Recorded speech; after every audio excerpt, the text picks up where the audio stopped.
The majority of dragons one can find in our realm are the result of countless years of evolution, adaptations that have been forced into genetics through survival of the fittest. But this is not how the Golden Sentry came into being. Many years ago, there was a series of wars between the kingdoms of the Hydraxian Empire and the forces of the Howling Shielders. A rebellion formed from civilians and knights who had survived the initial sieges imposed by the Empire. It was a series of wars that produced some of the fiercest warriors, but also some of the most terrible creatures to ever scourge our world.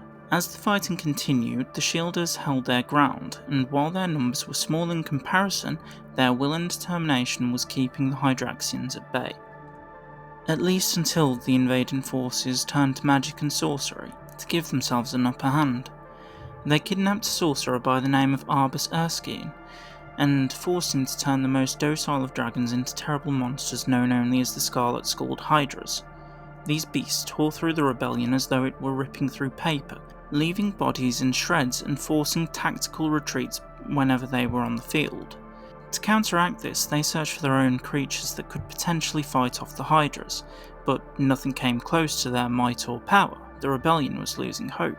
Until a knight by the name of Stephen Rogers rode in with information regarding the kidnapping of a certain sorcerer, and a hope that they would help them in exchange for his escape. They knew what they had to do. A mission was carried out with Stefan at the helm into the centre of the Hydraxian kingdoms, where they not only broke out the sorcerer, but found countless warriors who had been taken as trophies of war.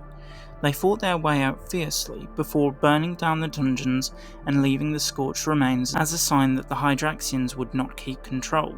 The sorcerer proceeded to create many different species to aid in the rebellion's efforts, from armoured direwolves to golden phoenixes, to the likes of the worthy American Shieldwing, a wyvern with wings tougher but lighter than steel, and strength to rival that of the Scarlet Skull Hydra.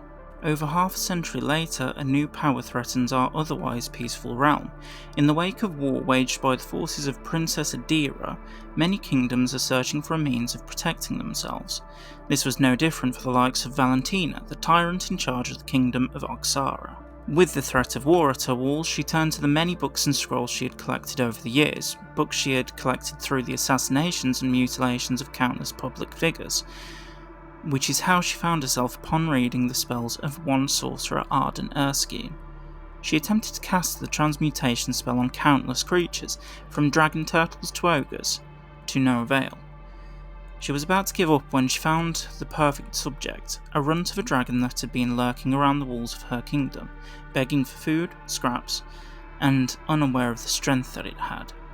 It was a timid beast. Although it was bigger than Valentina, it seemed to doubt itself, and had a tendency of self-harm, like it was depressed and was aware that it had been kicked out of its group.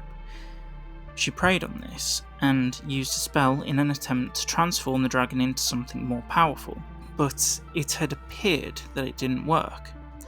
She threw the dragon into a dungeon along with the plethora of other failed experiments she had created, and left it there. The next time she returned to the dungeon, she found that the creature had changed shape, had a broader frame, stronger wings, and huge spikes appearing like a crown protruding from its head.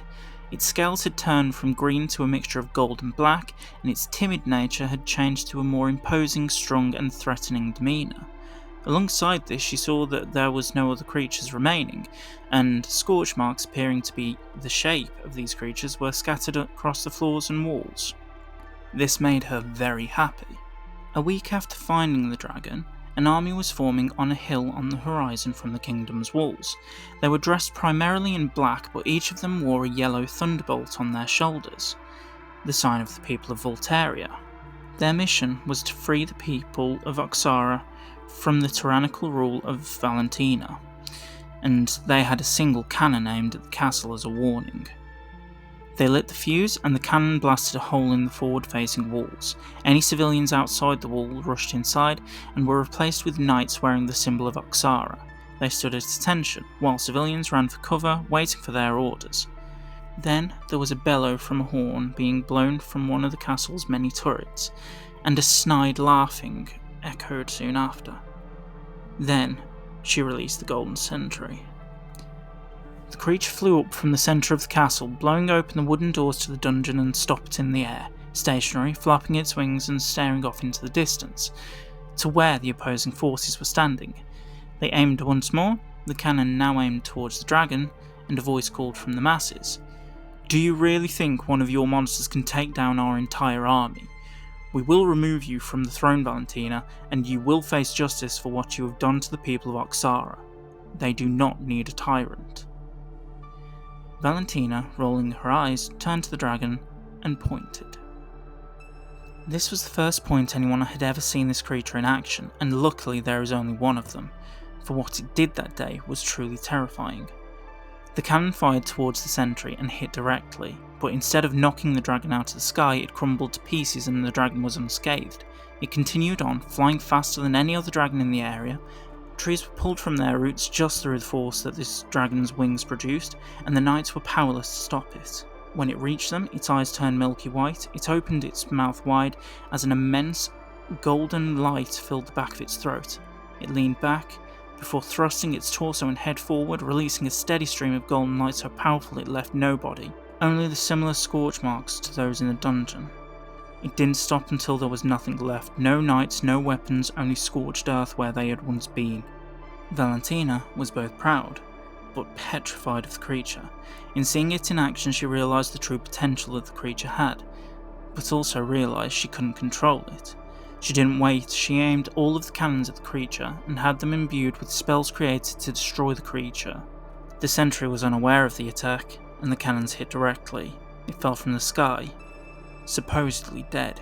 However, when she sent knights out to retrieve the body, it had disappeared.